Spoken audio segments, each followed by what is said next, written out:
4월 19일 현재 금값이 온스당 4,824달러입니다. 1년 전보다 44% 올랐어요. 근데 그 뉴스 오르고 나서 보셨죠? 진짜 중요한 건 따로 있습니다. 왜 어떤 사람들은 항상 먼저 움직이는가? 그 구조가 오늘 핵심입니다. 세계금협회 집계 기준으로 전 세계 중앙은행들이 3년 연속 금을 1000톤 이상 사들이고 있습니다. 조용히. 근데 그 얘기 뉴스에서 크게 다룬 거 못 보셨죠? 왜 하필 지금인가? 누가 이득인가? 그리고 우리는 왜 항상 나중에 하는가? 오늘 이 구조를 끝까지 따라가 보겠습니다. 본격적인 이야기 시작하기 전에 구독과 좋아요는 저에게 정말 큰 힘이 됩니다. 자, 2022년부터 숫자가 바뀌었어요. 언론은 잘 안 다뤘는데 데이터는 명확합니다. 2022년, 2023년, 2024년 3년 연속 1000톤 이상. 세계금협회 기준이고요. 직전 11년 연평균의 2배가 넘는 속도예요. 중앙은행이 수익률 때문에 금을 삽니까? 아닙니다. 중앙은행은 수익 목적으로 움직이는 기관이 아니에요. 그러면 왜? 매입 주도한 나라들을 보면 보입니다.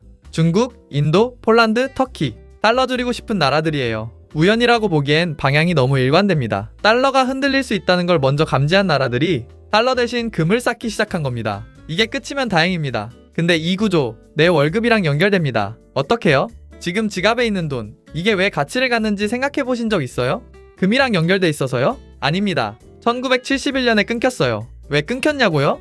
미국이 돈을 너무 많이 찍었습니다. 베트남 전쟁에 돈 쏟고, 복지에 돈 쏟고. 근데 금 보유량은 그대로예요. 달러 100장 찍었는데 금은 50장분밖에 없는 상황. 눈치 빠른 나라들이 하나둘 의심하기 시작했어요. 달러가 되게 많은데 진짜 금으로 바꿔줄 수 있어?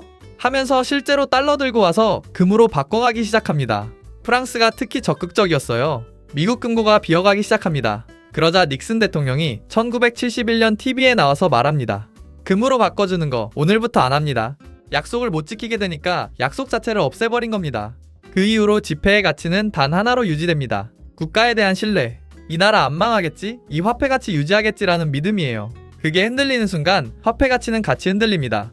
부자들이 진짜 두려워하는 건 주가가 빠지는 게 아니에요. 화폐 자체의 가치가 녹아내리는 것. 월급은 그대로예요. 근데 살 수 있는 게 줄어들어요.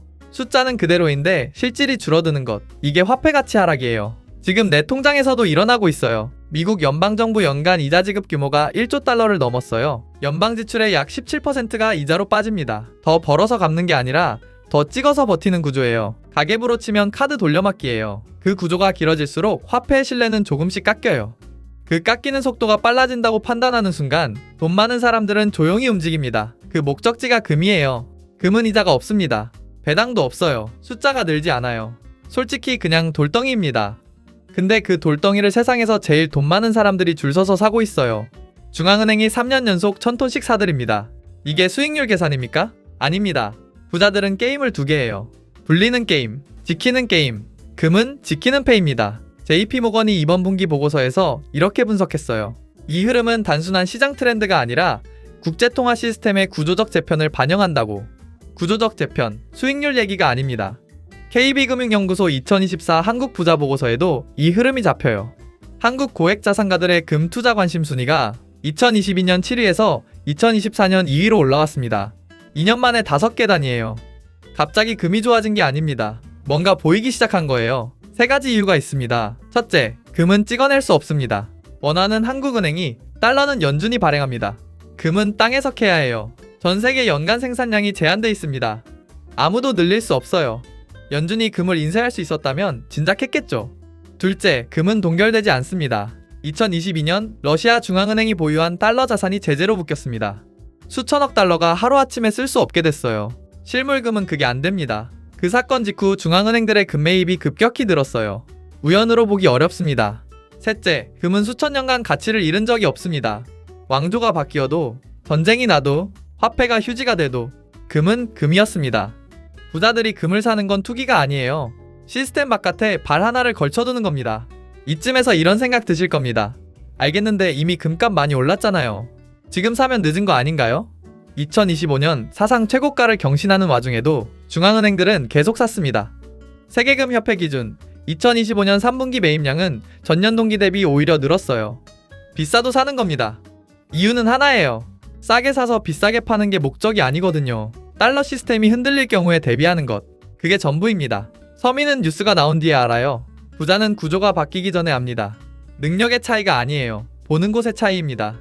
그렇다면 우리가 못 보고 있는 게 뭔지 그게 다음 얘기입니다. 부자들 얘기는 알겠어요. 근데 나는 월급 받아서 생활비 내면 끝인데 이 구조가 나랑 무슨 상관입니까? 상관 있습니다. 금값이 오르는 구조가 시작됐다는 건 반대로 현금의 실제 가치가 줄어들고 있다는 신호예요. 예금이자 받는데 살 게 더 비싸진 느낌. 그게 착각이 아닙니다. 이자는 받았는데 왜 더 가난해진 느낌이냐고요. 구조가 그렇게 움직이고 있는 겁니다. 부자들이 금으로 이동하는 속도와 내 현금의 구매력이 줄어드는 속도가 같은 방향이에요. 아무도 내 현금을 뺏어가지 않았습니다. 그런데 살 수 있는 게 줄었어요. 이게 가장 조용하고 가장 무서운 방식입니다. 그리고 이 방향에는 이유가 있어요. 다음 얘기가 그 이유입니다. 앞으로 어떤 일이 벌어질 수 있을까? 시나리오를 두 가지로 나눠볼게요. 달러 신뢰도가 지금처럼 유지되는 경우 금값은 천천히 움직입니다. 급등도 급락도 없이 비슷한 흐름이 이어져요. 이미 금을 가진 사람은 손해보지 않습니다. 금은 이자가 없는 대신 가치가 녹는 속도가 느려요. 현금처럼 조용히 닳지 않는다는 뜻입니다. 달러 패권이 구조적으로 흔들리는 경우 중앙은행들의 달러 비중 축소가 빨라집니다. 화폐 신뢰도 하락, 인플레이션 압력 상승, 실물 자산은 상대적으로 강하게 작동해요.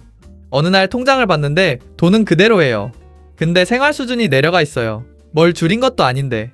현금을 가진 사람과 실물을 가진 사람 사이에 간격이 벌어집니다. 조용히, 천천히, 그리고 돌이키기 어렵게. 그리고 그 격차는 뉴스에 안 나와요. 어느 날 갑자기 느껴지는 겁니다.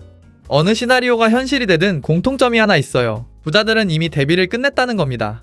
그 타이밍은 우리가 뉴스를 보기 한참 전이었어요. 이게 단정할 수 없는 전망이 아닙니다.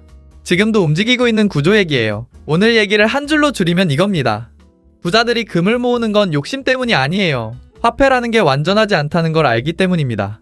월급은 화폐로 받아요. 저축도 화폐로 합니다. 노후도 화폐로 계획해요. 그 화폐가 흔들릴 때 어떻게 되는지를 역사는 이미 여러 번 보여줬습니다.